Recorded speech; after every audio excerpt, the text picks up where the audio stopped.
I follow a few animal welfare organisations on social media, and occasionally I do see kind of reports saying that there's some kind of a race night in Greyhound racing tracks, like for maybe, I don't know, with school, but for different Mm, organisations.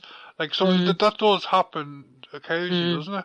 Oh, it does, yeah, to a much lesser extent now than before 2019 when the RTE Primetime Investigates exposed what was going on in greyhound racing. But there are still organisations, regrettably, who do not seem to have a problem with raising funds on the back of cruelty to dogs. It's as simple as that. I can't put it any other way.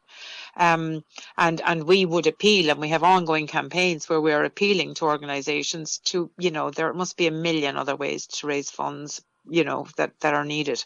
And some of these I have seen online are primary schools who are trying to raise funds to keep their schools going and what they need. And you have the government on one hand giving 20 million euro of taxpayers' money every year to greyhound racing, and you have schools, something as basic and necessary as schools, having to raise funds at dog tracks. I mean, it makes absolutely no sense. And you know yourself, Darren, you turn on the radio every day in the week in this country.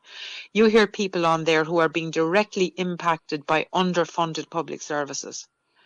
And yet somehow we can find 20 million every year. The government now is saying they can't help people out with the fuel crisis, and they can't because they need the money to come in, the taxes. And yet they can find 20 million every year to hand to greyhound racing. So even if people who are listening to this don't have a problem with the cruelty aspect of it, they should have a problem with the way public funds are being misused. Because every cent that's given to greyhound racing is a cent that's not spent on essential services.